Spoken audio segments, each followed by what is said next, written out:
Hello, it's the Coaster Craze, and this is a pretty big video today, but it's a thank you for helping me reach 400 subscribers. And I was going to do this video at the end of this year, but with the pandemic kind of ruining my plans to go to a lot of major new parks this year, I decided, why not release it now? It's been a bit of time.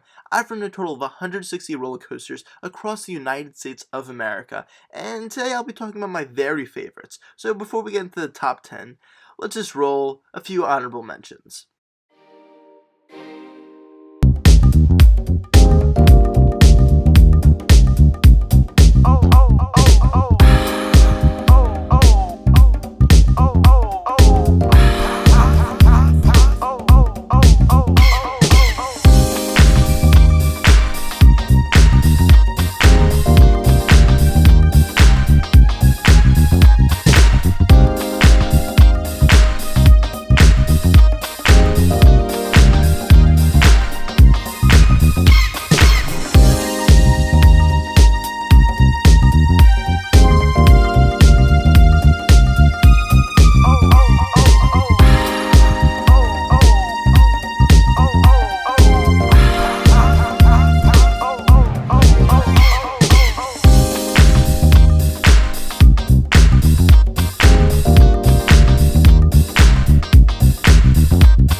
Moving on to the top 10, I have at number 10 the B&M Hyper at SeaWorld Orlando, Mako.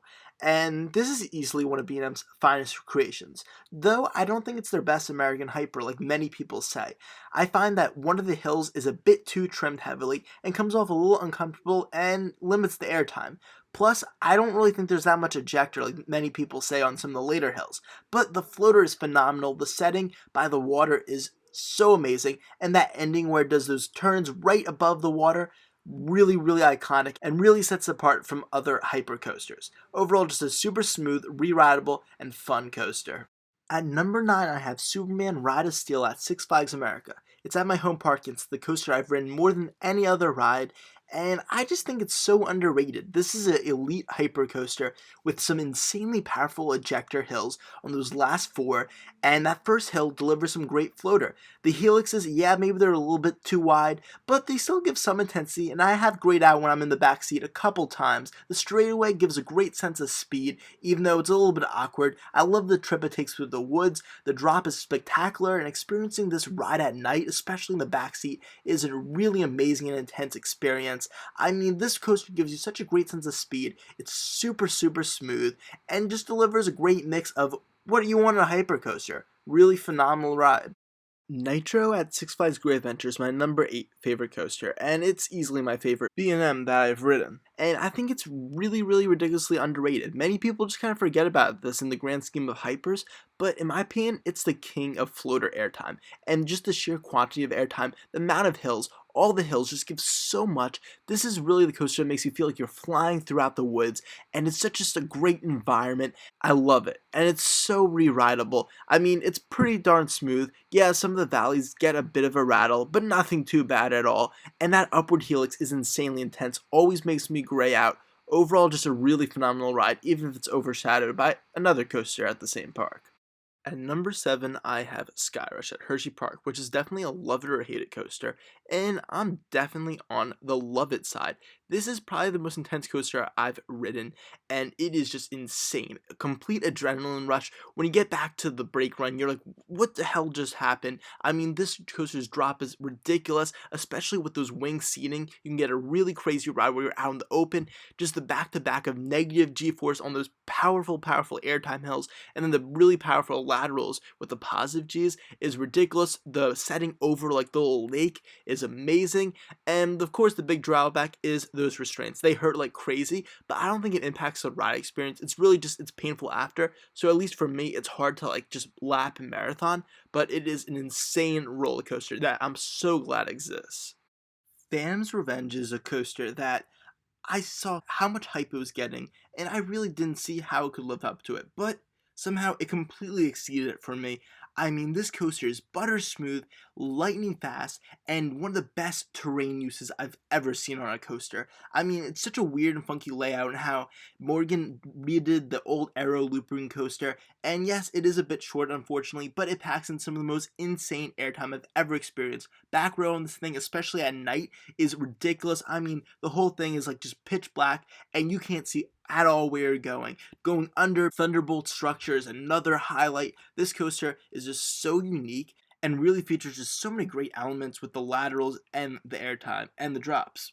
Many will think that this is a way too low of a placement for El Toro, and I definitely understand why. It actually used to be a bit higher, but a couple very rough rides this past season kind of lowered it a bit and made it a little bit too painful for me. Yes, I know that it's a wooden coaster, and it'll probably get retracted and be a little bit smoother, at least I hope so, but the positives are still phenomenal. I mean, it has my favorite first drop on any coaster. That 76-degree massive drop is insane going under the structure. The head choppers are ridiculous. The airtime is so powerful, and that one hill that is, yes, it's very rough now, but before the twister section is especially insane. One of the most insane airtime hills I've ever experienced. The twister section is super powerful, but it was a bit too painful for me this past year because of the roughness. So hopefully they can get this a bit smoother, because I could definitely see this move up a bit in the ranking, but it could also unfortunately move down a bit if it continues to get rougher.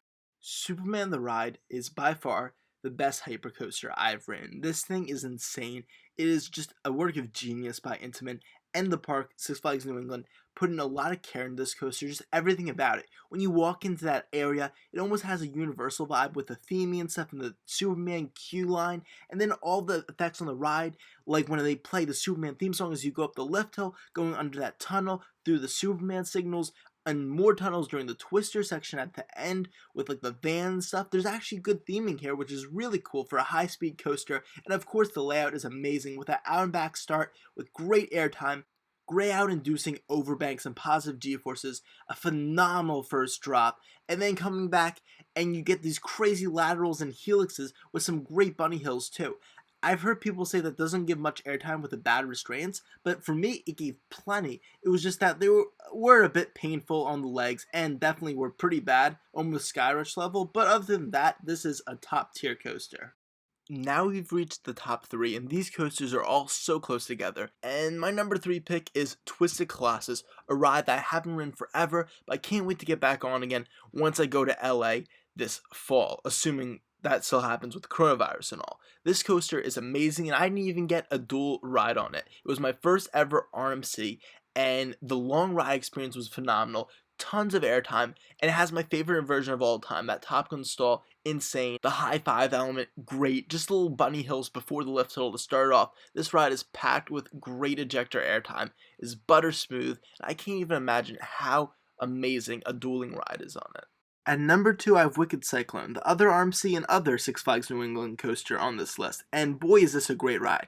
It's small, but it packs in such a punch by going 3 laps around the course, and yes, that third one, maybe it's a little bit slower than the first 2 laps, but you still get some solid ejector, and an especially insane hang time on that final 0G roll. All these inversions are crazy and followed by crazy airtime hills that are like outer banked and stuff like that really try to throw you out of your seat. Crazy double downs. This ride is just action packed and is really wild, incredibly intense for its small size.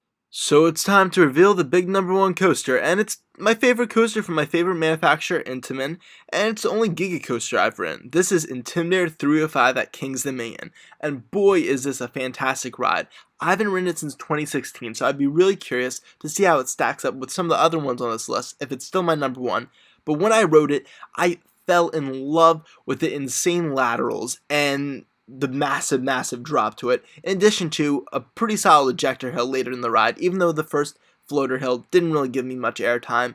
Actually, on my first ride, when I rode like front row, I wasn't completely in love with it. It wasn't my number 1 coaster, but then I rode towards the back and got that full intensity, the gray out experience of that first turn, and just the insane back-to-back going all the way, the Intamin twisties, as many enthusiasts call them, and it was just such an adrenaline rush. This is Skyrush, but without any of the discomfort and with even more speed. Crazy roller coaster, and I'm so glad to call this my number 1. So I hope you enjoyed this list. I'd love to hear your favorite coasters in the comment section down below. And I hope that this list changes by the end of the year, because that would mean that the parks do open back up, because I have a lot of plans that hopefully still will happen that will really shake up my favorite coasters. I'll keep you guys posted about anything that's happening soon.